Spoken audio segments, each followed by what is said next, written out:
and welcome to Just News. I'm Ella Hargett-Dash. And I'm Kane Hunt. Our top stories this afternoon. Anger and drama at Sheffield City Council over the tree felling scandal. I'll have the latest. And days after the local election, Sheffield still has no council leader. Could this be the man to take the job? Less people vote at Labour than they did last year. The only party that's increased their majority vote share is myself. And Eurovision prep is underway on Devonshire Green. But first, an extraordinary council meeting took place at Sheffield's Town Hall earlier today, responding to the damning tree felling inquiry. 17,500 trees were cut down between 2014 and 2018, which led to dozens of public protests and arrests from people taking direct action. Sir Mark Lowcock led today's meeting after his tree felling report found the council had misled the public and the courts over its £2 billion highways programme contract. Our reporter Isabel Shaw is outside the town hall now. So Isabel, what's been said in today's meetings? Well, the meeting is actually still taking place in the building behind me now, but so far we've heard from Mark Lowcock, who kind of reiterated the points in his report about reconciliation and repair.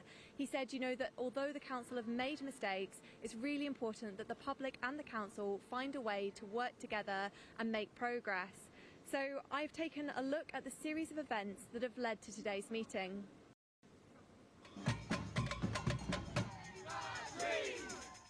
Between 2016 and 2018, there were a wave of protests across Sheffield. It was all about the felling of trees, which residents, along with the Sheffield Tree Action Group, were angry to see taken down. The City Council had signed a £2.2 billion contract with engineering firm Amy back in 2009, and this had the aim of resurfacing pavements and felling diseased or otherwise dangerous trees. A total of 17,500 trees were destroyed in Sheffield, many of which were healthy. South Yorkshire Police were involved in some of the demonstrations, and a few arrests were made, which led to anger and distrust from members of the public. Since then, the council's decision-making has been under tough scrutiny, and an independent inquiry was set up last year, chaired by the former Permanent Secretary of the Department of International Development at the UN, Sir Mark Lowcock. It is the inquiry's view that the council stretched the proportionate use of its authority beyond reasonable limits. Our conclusion is that the council's behaviour amounted to a serious and sustained failure of strategic leadership. It lacked transparency and repeatedly said things that were economical with the truth, misleading, and in some cases were ultimately exposed as dishonest. At today's meeting, the focus is on the future and how best to implement the report's recommendations. The Greens definitely, and I hope the Liberal Democrats, will be pushing for all the recommendations to be accepted in full by the council, because I think that's the only way we really move on from this kind of saga in Sheffield's history, where the public don't trust the City Council because of political decisions made by the administration. It's clear to see this issue has caused great distress amongst members of the public. What did they have to say today? Yes, Ella, well actually we've just heard now that a Lib Dem councillor is calling for the resignation of 6 councillors who were involved in the Cabinet Office at the time.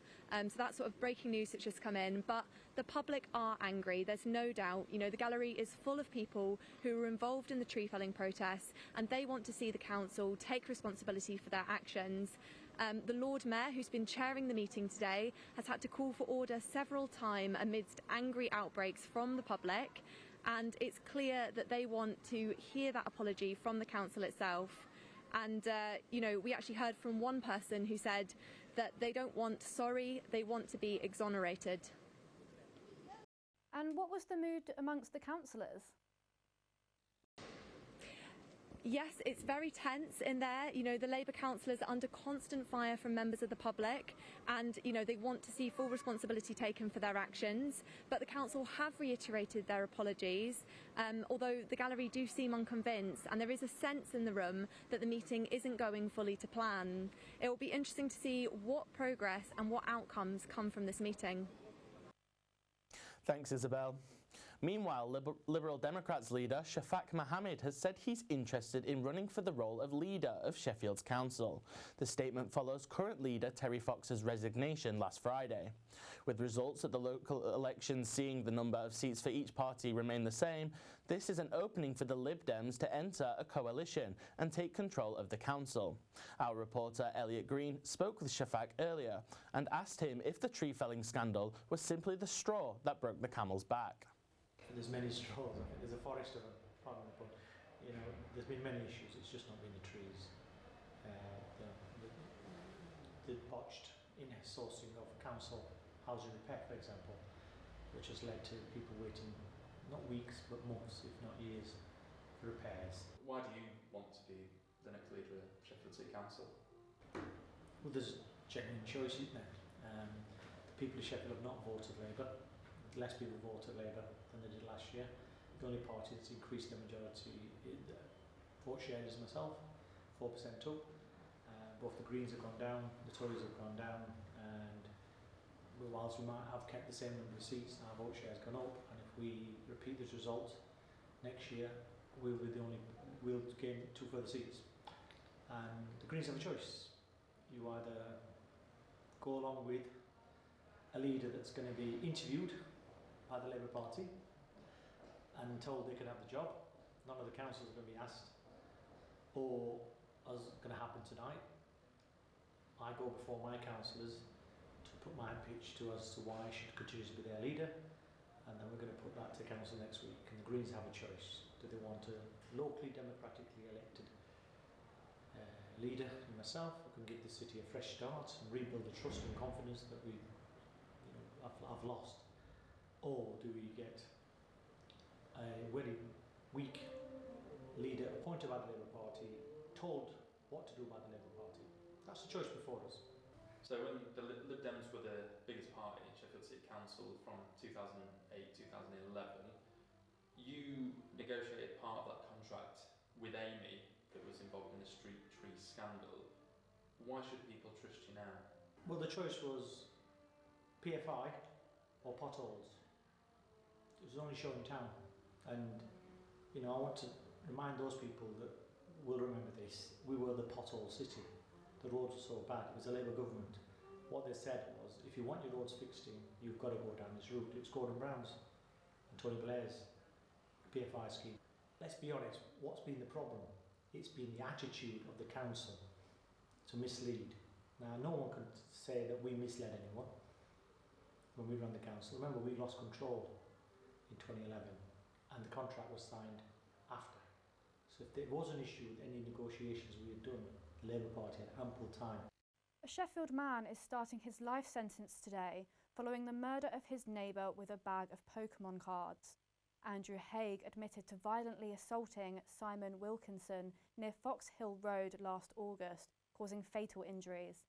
The judge recommended he serve his time, a minimum of 17 years, in a medical facility, but a decision is yet to be made. Former MP and long-time Sheffield resident Richard Caban has been awarded the city's highest honour, Freedom of the City, for dedicating his life to Sheffield and its people. A ceremony took place yesterday to celebrate his achievements over the years. You spoke to him, didn't you, Ella? I did. I asked him how it felt to have been awarded the Freedom of the City. It's a fantastic award and one that I treasure very deeply. Given the freedom of the city, on the city that I was born and bred, I think just gives it that little bit of extra, as it were, excitement about it. I first of all, I was quite shocked when I was told that I was to be nominated for this award. But then on reflection, I thought, well, it represents a great team approach to it that I've as it been doing for, I don't know, probably the last 40 plus years. Do you feel like this and all the things you've done has put Sheffield on the map a little bit? Oh, very much so. I think, Sheffield is unique. What do we call it? We say it's the biggest village in the UK. That is true. But yesterday, on my speech that I did at the Freedom Ceremony was really to say that many of us are so proud of Sheffield because it has a distinct characteristic characteristic, and it has got its own DNA. And it is known worldwide for its friendship, there is no doubt. It's known worldwide for its innovation around engineering and particularly on manufacturing. It's led the world. It's a fantastic city for sure. And you've mentioned a lot of things that you've really loved working on. Is there a highlight for you of your political career? I know it's going to be pretty tough to choose, but if you could think of one highlight, what do you think that would be? Obviously, representing Sheffield in Parliament and then in government, because I was very fortunate to have 10 years as a minister in the Blair government, and just over 10 years. And one of them was to be the sports minister at that time. And we were very instrumental in winning the bid to host the 2012 Olympics. Fantastic. Thank you so much for chatting with us today. Yeah. South Yorkshire Police are appealing for witnesses after a cat was killed by dogs deliberately let into a garden in Barnsley. The incident on Wednesday saw 3 men let 2 of their dogs off of the lead and into the cat owner's garden in Darfield. The owners opened their back door to see their cat Loki being attacked. Loki died shortly after. Police are asking anyone with information to come forward. Sheffield Council made almost £250,000 with the controversial Clean Air Zone since it was introduced 2.5 months ago. Our reporter Luke Reevy is at the Clean Air Zone right now to break down the numbers for us. Luke, what can you tell us? Thank you, Ken, darling. Yes, I'm next to the rather noisy Clean Air Zone now, and we found from statistics revealed this morning that the council has made over £210,000. Now, let me break that statistic down for you. They made £175,000 from the usual £10 or £50 charge to high-emission vehicles, and a further £35,000 from fining those who failed to pay, a bit like not paying for your parking ticket. But in reality, that statistic is far less significant than our neighbour Bradford, who fares relatively similar in terms of zone size and population. Bradford made £1.85 million in the first 3 months of their Clean Air Zone, which is about 3 times as much. How have people reacted to this number? Well, the council said that the money is going back into the zone itself, as well as plans to cut air pollution across the city. And while there's little been said about green-fingered schemes, some are concerned that the CAS is reaping more trouble than it is reward. I spoke to Ibra Hussain earlier. He's head of the App Drivers and Couriers Union. He said that the scheme is really poorly thought through, and he would much prefer an open dialogue between the council and the community, such as taxi drivers and small business owners. But so far, him and many others have been left really disappointed. Thanks, Luke. Now we're joined by our sports reporter, Nathan Beresford. So Nathan, what's going on? Thanks, Kane. So, well, in football, Sheffield Wednesday are now in the playoffs. They finished 3rd in the league table this season, meaning they're going up against Peterborough, Barnsley and Bolton for a chance at promotion. The first match is away this Friday versus Peterborough. In other promotion news, Sheffield United are celebrating their rise into the Premier League with a civic reception. The players will be parading in an open-top bus from Bramall Lane to the Town Hall tomorrow. It'll travel at a walking pace, and the team will be greeting dedicated fans who've come out to see them, although some roads will be closed to allow the bus to pass through. The Rotherham Charity Cup final ended with an 8-0 victory to Dog Daisy United on Tuesday. The match against Joker Wickersley Youth brought the highest winning margin the competition has seen in over 70 years, only matched by an identical score in 1950. Another charity football match, the Sheffield Fans Derby, will be hosted by Sheffield FC this Saturday. The annual event sees fans of Sheffield Wednesday and United playing an 11-a-side match to raise money for a different charity each year. The match kicks off at midday at Sheffield FC's grounds, the home of football.